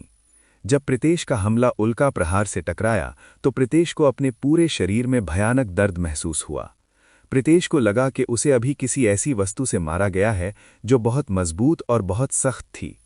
प्रीतेश का शरीर तुरंत मैदान से बाहर उड़ गया। प्रीतेश का शरीर एक सुरक्षा दीवार से बहुत जोर से टकराया। काफी मजबूत सुरक्षा दीवार प्रीतेश के शरीर के प्रभाव से फट गई। ओह! दर्शकों ने देखा कि यह बहुत दर्दनाक रहा होगा। प्रीतेश को दीवार से इतनी जोर से टकराने पर बहुत दर्द हुआ होगा। दीवार से टकराने के बाद प्रीतेश का शरीर अब फर्श पर पड़ा था। प्रीतेश के शरीर के विभिन्न हिस्सों से काफी मात्रा में खून बह रहा था। यहां से देखा जा सकता है कि प्रीतेश को लगी चोटें काफी गंभीर थीं। प्रीतेश को बुरी तरह घायल देखकर दर्पण और राका तुरंत ये देखने गए कि वो कैसा है। वो दोनों बहुत जल्दी प्रीतेश के शरीर के पास पहुंचे। दर्पण और राका ने प्रीतेश की स्थिति की जांच करना शुरू किया। जब दर्पण और राका ने प्रीतेश की स्थिति की जांच की तो उन्होंने पाया कि प्रीतेश के शरीर में ऊर्जा की नसें काफी बुरी तरह से क्षतिग्रस्त हो गई हैं। उन्हें डर था कि भविष्य में प्रीतेश को ठीक करना काफी कठिन होगा। हे छोकरे, तुम्हारी गेट्स ऑफ इटर्निटी संप्रदाय के शिष्य को इतना घायल करने की हिम्मत कैसे हुई? दर्पण ने तुरंत मैदान के ऊपर मौजूद आर्यन से कहा। हूं? क्या यह तुम्हारा आदमी नहीं था जो मुझे मारना चाहता था? मैं केवल अपना बचाव कर रहा हूं, इसलिए यदि वो घायल हो जाता है तो मुझे दोष न दें। आर्यन ने बहुत आसानी से दर्पण की बातों का उत्तर दिया। आर्यन ने यह बात कहते हुए एक निर्दोष चेहरा दिखाया। गेट्स ऑफ इटर्निटी संप्रदाय उसका दुश्मन था, इसलिए इससे कोई फर्क नहीं पड़ता था कि आर्यन ने गेट्स ऑफ इटर्निटी संप्रदाय के लोगों को नाराज किया। तुम किस तरह के प्राणी हो? प्रीतेश समझ नहीं पा रहा था कि अभी उसका हमला झेलने के बाद आर्यन घायल क्यों नहीं हुआ। क्या तुम अंधे हो? मैं साफ तौर पर इंसान हूं। तुम्हें क्या लगता है मैं क्या हूं? आर्यन ने प्रीतेश से कहा। आर्यन की बातें सुनकर प्रीतेश केवल अपने अध्याय 758 गेट्स ऑफ इटर्निटी के लोगों को बाहर निकाला। दर्शकों ने देखा कि स्थिति और भी अधिक अराजक होती जा रही थी। वे विश्वास नहीं कर पा रहे थे कि आर्यन नाम का ये युवक दर्पण को चुनौती दे रहा था, जो गेट्स ऑफ इटर्निटी संप्रदाय में एक उच्च पदस्थ बुजुर्ग था। दर्पण, इस महारानी के व्यक्ति को डराना बंद करो। दर्पण को आर्यन को डराते हुए देखकर माया फिर से आर्यन की मदद करने के लिए बीच में आने से खुद को रोक नहीं सकी। इस स्थान पर माया को छोड़कर कोई और नहीं था जिसने दर्पण को फटकारने की हिम्मत की हो। केवल माया ही एकमात्र थी जिसने दर्पण को डांटने का साहस किया। माया को तब सिरदर्द होने लगा जब आर्यन ने एक और अनावश्यक परेशानी खड़ी कर दी। ये छोटा आदमी गेट्स ऑफ इटर्निटी जैसी बड़ी शक्ति के सामने भी वास्तव में बहुत बहादुर था। महारानी माया, आपका ये व्यक्ति बहुत अभिमानी है। मुझे आशा है कि आप अपने लोगों को गेट्स ऑफ इटर्निटी संप्रदाय की और अधिक सराहना करने के लिए शिक्षित कर सकती हैं। दर्पण ने माया से कहा कि वो आर्यन को गेट्स ऑफ इटर्निटी संप्रदाय का सम्मान करने के लिए शिक्षित करे। आपके पास इस महारानी पर शासन करने की शक्ति कब से आ गई? माया क्रोधित लग रही थी जब उसने देखा कि दर्पण उसके सामने इतना उद्दंड था। एक रानी के रूप में किसी को भी माया पर शासन नहीं करना चाहिए, खासकर तब जब ये अभी भी उसके अपने लोगों के सामने हो। ये माया को शर्मिंदा कर सकता था। यदि माया गेट्स ऑफ इटर्निटी संप्रदाय की झिड़की से डरती तो माया एक रानी के रूप में इस साम्राज्य का नेतृत्व कैसे कर पाती? यदि वो गेट्स ऑफ इटर्निटी संप्रदाय से डरती तो उसके अपने लोग निश्चित रूप से उस पर भरोसा नहीं करते। मेरे पास आप पर शासन करने की शक्ति नहीं है, लेकिन मैं सिर्फ आपको ये बताना चाहता हूं कि आपके व्यक्ति ने हमारे शिष्य के साथ बहुत बुरा किया है। यदि वो अपाहिज हो जाता है तो ये हमारे लिए एक क्षति होगी, दर्पण ने माया से कहा। दर्पण, क्या आप भूल गए हैं कि अतीत में आपके संप्रदाय के लोगों ने भी शाही परिवार के प्रतिभागियों में से एक को घायल कर दिया था, जिससे वो स्थायी रूप से घायल हो गया था? क्या अतीत में इस महारानी ने कभी इसके लिए आपके गेट्स ऑफ इटर्निटी संप्रदाय को दोषी ठहराया था? माया ने दर्पण को कुछ दशक पहले की उस घटना के बारे में याद दिलाना शुरू किया जब शाही परिवार के एक प्रतिभागी को गेट्स ऑफ इटर्निटी संप्रदाय के शिष्यों में से एक ने अपाहिज बना दिया था। दर्पण को निश्चित रूप से कुछ दशक पहले की वो घटना अभी भी स्पष्ट रूप से याद है जब गेट्स ऑफ इटर्निटी संप्रदाय के एक शिष्य ने शाही परिवार के प्रतिभागियों में से एक को पंगु बना दिया था। यदि आपको अभी भी उस समय की घटना याद है तो क्या इस महारानी ने कभी वो किया जो आप अभी कर रहे हैं? ये महारानी जानती है कि युद्ध में इस तरह की चीजें हो सकती हैं, इसीलिए ये महारानी केवल अक्षम प्रदेश को ही दोष दे सकती है। स्थिति को और अधिक नियंत्रण से बाहर होते देख राका को बीच में आना पड़ा और दर्पण को इस समस्या को हल करने में मदद करनी पड़ी। फिलहाल ये अपरिहार्य है कि उसे और दर्पण को अभी जो हो रहा है उसके परिणामों को स्वीकार करना चाहिए। यदि वे इसे जारी रखते हैं तो गेट्स ऑफ इटर्निटी संप्रदाय निश्चित रूप से जनता के सामने और भी अधिक अपमानित होगा। जैसा कि संप्रदाय के नेता ने कहा था, माया एक बहुत ही भयानक महिला है। ये महिला निपटने के लिए बहुत चतुर और चालाक है। यदि ये मामला जारी रहता है तो ये निश्चित है कि दर्पण को और भी अधिक हार का सामना करना पड़ेगा। श्रीमान राका, आप अपने साथियों की तुलना में बहुत अधिक बुद्धिमान हैं। मुझे खुशी है कि आप इस परिणाम को गरिमा के साथ स्वीकार करने के लिए तैयार हैं। आपको तुरंत घायल प्रदेश का इलाज करना चाहिए, अन्यथा उसकी चोटें और खराब हो जाएंगी। माया ने दर्पण और राका की ओर विजयी मुस्कान दी। माया की बातें सुनकर दर्पण और राका केवल अपने दांत पीस सके। तो हम पहले निकलेंगे, और अधिक अपमान न सहना पड़े, इसीलिए दर्पण और राका ने प्रदेश और गेट्स ऑफ इटर्निटी संप्रदाय के सभी शिष्यों को लेकर इस स्थान को छोड़ने का निर्णय लिया। पहली बार ऐसा हुआ था कि गेट्स ऑफ इटर्निटी संप्रदाय के लोगों को इस प्रतियोगिता में कुछ भी हासिल नहीं हुआ। उन्हें खाली हाथ लौटने और आज मिले कुछ अपमान से संतोष करना पड़ा। दर्पण और राका इस अपमान को निश्चित रूप से याद रखेंगे। बहुत समय नहीं लगेगा जब वे दोनों निश्चित रूप से माया के अपमान का बदला लेंगे। अमर सिंघानिया और समर सिंघानिया के स्थान को छोड़ने के बाद अब गेट्स ऑफ इटर्निटी संप्रदाय की बारी थी कि वो इस स्थान को छोड़ दे। दर्शकों को केवल गेट्स ऑफ इटर्निटी संप्रदाय से जाने वाले लोगों को देख सकते थे। अनिवार्य रूप से आराध्या को इस स्थान को छोड़ने के लिए गेट्स ऑफ इटर्निटी संप्रदाय के लोगों के साथ जाना पड़ा। आराध्या वास्तव में गेट्स ऑफ इटर्निटी संप्रदाय के लोगों के समूह में शामिल होने के लिए बहुत आलसी थी, लेकिन क्योंकि वो भेष में थी इसीलिए उसे इन लोगों के साथ आने के सिवा कुछ नहीं कर सकती थी। आर्यन ने माया की ओर देखा। ये महिला बहुत डरावनी है। केवल कुछ शब्दों के साथ ये महिला आसानी से गेट्स ऑफ इटर्निटी संप्रदाय को इस स्थान से निकाल सकती है। आर्यन को खुद को घूरते हुए देखकर माया ने तुरंत आर्यन को कोमल निगाहों से जवाब दिया। गेट्स ऑफ इटर्निटी संप्रदाय के लोगों के जाने के बाद प्रतियोगिता फिर से शुरू हो सकती है। अब केवल इस मैच में पहले विजेता का निर्धारण करने की आवश्यकता है। हर कोई इंतजार कर रहा था कि मेनका और नूतन आर्यन को चुनौती देंगी या नहीं। बड़ी बहन, ये आदमी हमारी सोच से कहीं अधिक मजबूत है। अगर हम ताकत से लड़ेंगे तो निश्चित है कि हम हार जाएंगे। नूतन ने मेनका से आर्यन की क्षमताओं के बारे में कहा। छोटी बहन, तुम बिल्कुल सही कह रही हो। ये आदमी बहुत मजबूत है। अगर हम बल का प्रयोग करेंगे तो हम जीत नहीं सकते। हमें अनिवार्य रूप से इस व्यक्ति को स्वेच्छा से हमारे सामने हार मानने के लिए मजबूर करना होगा। मेनका ने आर्यन से निपटने का तरीका बताना शुरू किया। कैसे? नूतन ने पूछा कि मेनका ने आर्यन को उन दोनों के सामने स्वेच्छा से हार मानने के लिए कैसे तैयार किया। क्या तुम्हें याद है, जब हम अभी भी मीनार में थे, ये आदमी स्पष्ट रूप से करीब आने और हम दोनों को छेड़ने की कोशिश कर रहा था। मुझे यकीन है कि पुरुषों को बहकाना आसान होना चाहिए। हमें उसे वश में करने के लिए बस अपने पास मौजूद आकर्षण का उपयोग करना चाहिए। मेनका ने आर्यन से निपटने का तरीका बताना शुरू किया। फुफ्फुफ्फू।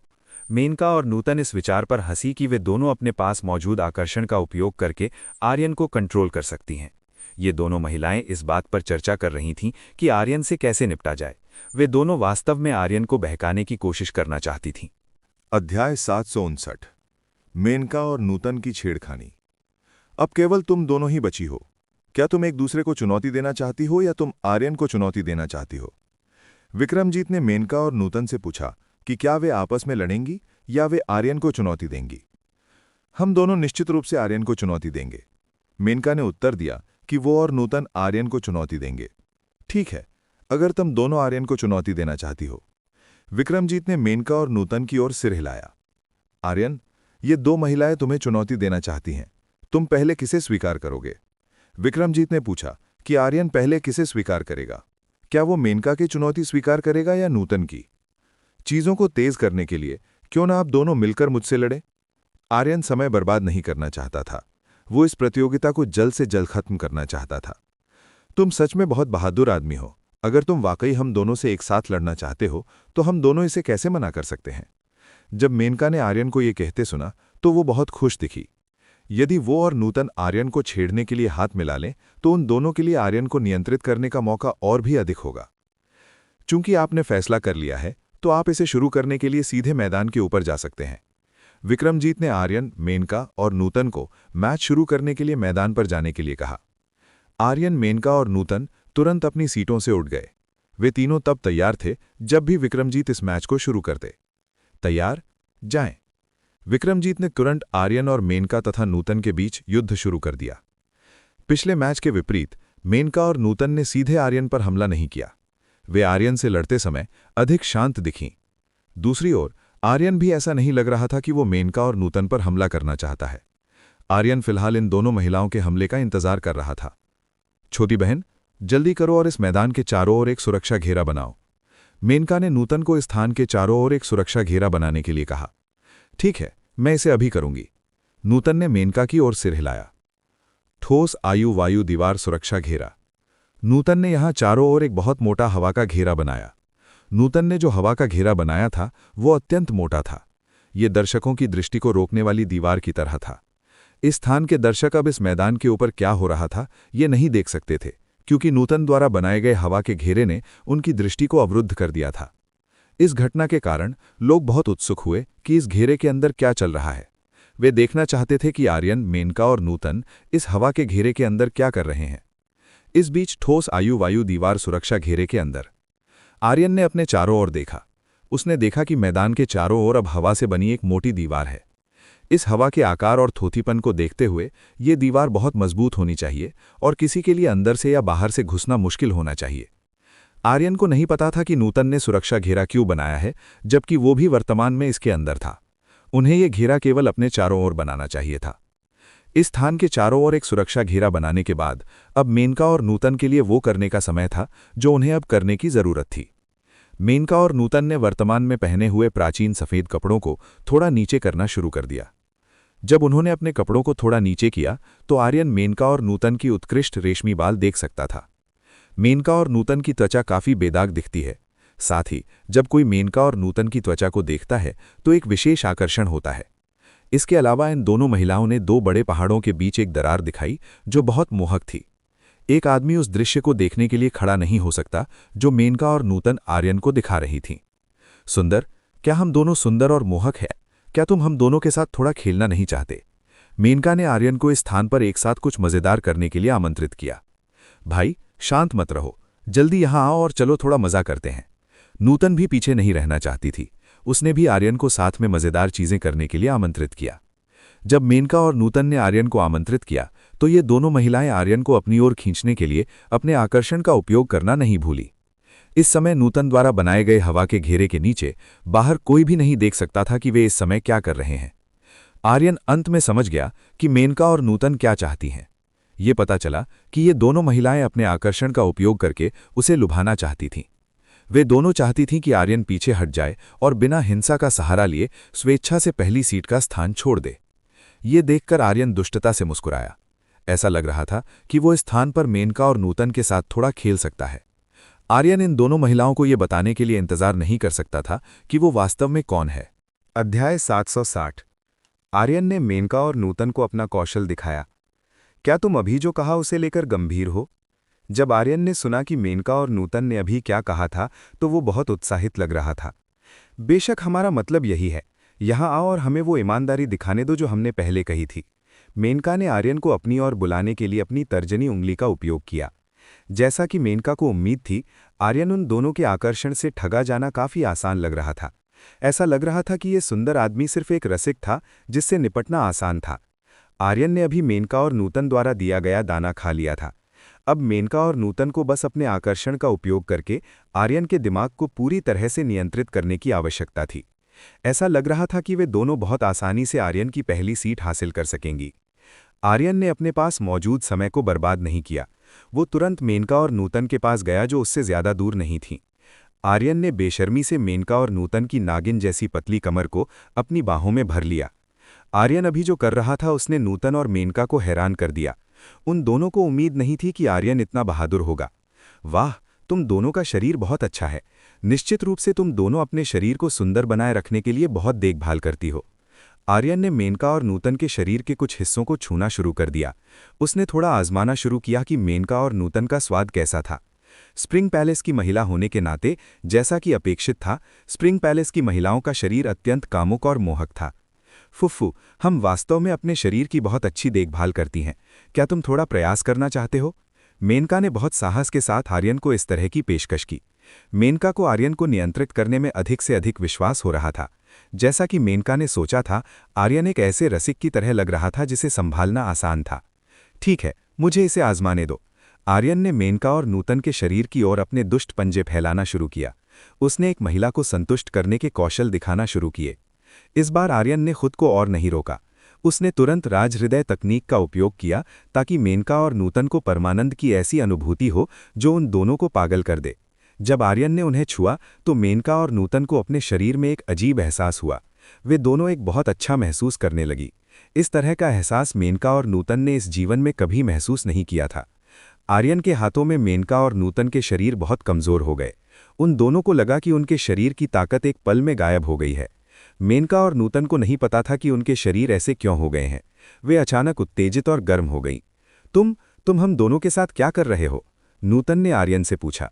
मेनका को तुरंत एहसास हुआ कि जब आर्यन ने उसे छूना शुरू किया तो उसका शरीर बहुत अजीब हो गया था। मेनका को संदेह होने लगा कि उनके शरीर के अजीब होने का कारण आर्यन की हरकतें थीं। मैंने तुम्हारे साथ कुछ नहीं किया, मैं बस तुम्हें छू रहा था। आर्यन ने मेनका और नूतन को एक दुष्ट मुस्कान दिखाई जो वर्तमान में उसके हाथों में थी। आर्यन को थोड़ा अच्छा लगा जब वो मेनका और नूतन जैसी महिलाओं को इस स्थिति में ला सका। इन दोनों मोहक महिलाओं को अब पता चल गया है कि वे गलत दुश्मन के साथ पंगा ले रही थीं। जल्दी से हम दोनों को छोड़ो। नूतन ने आर्यन की पकड़ से छूटने की कोशिश की।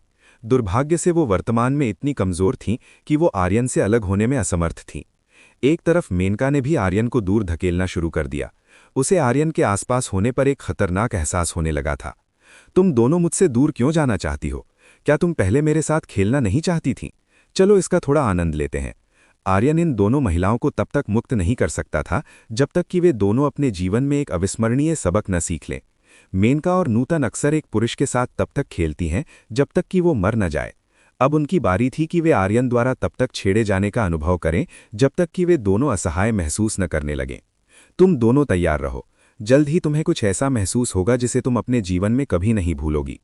आर्यन ने मेनका और नूतन को तैयार होने के लिए कहा। जल्द ही असली घटना शुरू होने वाली थी। तुम हम दोनों के साथ क्या करना चाहते हो? मेनका और नूतन घबराई हुई लग रही थीं जब उन्होंने सुना कि आर्यन ने अभी क्या कहा। आर्यन से ये सुनकर उन दोनों को बहुत बुरा एहसास हुआ। तुम्हें इस तरह चिंता करने की जरूरत नहीं है, जल्द ही तुम्हें पता चल जाएगा कि मैं क्या करने जा रहा हूं। आर्यन ने मेनका और नूतन को घबराने के लिए नहीं कहा। उन दो कामुक और मोहक महिलाओं के चेहरों को देखना काफी मजेदार था, जो वर्तमान में घबराई हुई लग रही थीं। आर्यन के लिए इन दोनों महिलाओं को एक विशेष मसाज देने का समय आ गया था। आर्यन ने मेनका और नूतन के शरीर के चारों ओर अपनी उंगलियां घुमाना शुरू कर दिया। आह! मेनका और नूतन एक साथ कराह उठीं जब उन्होंने आर्यन की अत्यंत कुशल हस्त तकनीक को महसूस किया। मेनका और नूतन के शरीर कांप उठे जब उन्होंने आर्यन की असाधारण अच्छी तकनीक को महसूस किया। मेनका और नूतन को अपने पूरे शरीर में एक बहुत असाधारण एहसास हुआ। उन दोनों को लगा कि वे दोनों स्वर्ग के 7वें लेवल पर थीं। आर्यन के हाथ के कौशल ने जो एहसास दिया वो बस उत्कृष्ट था। इन दोनों महिलाओं ने अपने जीवन में कभी इस तरह का एहसास नहीं किया था। मात्र कुछ ही सेकंडों में मेनका और नूतन जैसी अनुभवी महिलाओं को आर्यन द्वारा शिखर तक पहुंचने के लिए मजबूर कर दिया गया। उन दोनों ने एक ऐसा एहसास महसूस किया जिसका वर्णन अब शब्द नहीं कर सकते थे। आर्यन द्वारा शिखर पर पहुंचाए जाने के बाद मेनका और नूतन के शरीर बहुत कमजोर महसूस कर रहे थे। वे आर्यन द्वारा अभी किए गए काम से बहुत थकी हुई लग रही थी। आर्यन ने इन दोनों महिलाओं को इतनी आसानी से आराम नहीं करने दिया। उसे इन दोनों महिलाओं को खुशी में झूमने पर मजबूर करना था। आर्यन फिर से अपनी विशिष्ट तकनीक का उपयोग करने लगा ताकि मेनका और नूतन को उत्तेजित किया जा सके, जो अभी अभी शिखर पर पहुंची थीं। मेनका और नूतन, जिन्होंने अभी अभी शिखर को छुआ था, उन्होंने फिर से आर्यन के अद्भुत हस्त कौशल को महसूस किया। हवा के सुरक्षा घेरे की दीवार के अंदर आप मेनका और नूतन की चंचल कराहने की आवाज़ सुन सकते थे। इन दोनों महिलाओं को आर्यन द्वारा लगातार ऐसी आवाज़ निकालने के लिए मजबूर किया जा रहा था जिसे सुनने वाला हर पुरुष उत्तेजित कर सके। आर्यन ने मेनका और नूतन के साथ खेलना और उन्हें सताने का काफ़ी आनंद लिया। मेनका और नूतन को सताने से संतुष्टि मिलने के अलावा आर्यन को मेनका और नूतन के शरीर में येन ऊर्जा को अवशोषित करने से भी लाभ हुआ। चूंकि ये दोनों महिलाएं आर्यन की तरह ही दोहरी साधना तकनीक का अभ्यास करती थीं, इसलिए आर्यन के लिए मेनका और नूतन की येन ऊर्जा को खींचना काफ़ी आसान था। इन दोनों महिलाओं के बेहोश होने से पहले आर्यन रुकने वाला नहीं था। मेनका और नूतन को आर्यन के उत्कृष्ट हस्त कौशल के खिलाफ लड़ने के लिए वास्तव में बहुत कड़ी मेहनत करनी पड़ी।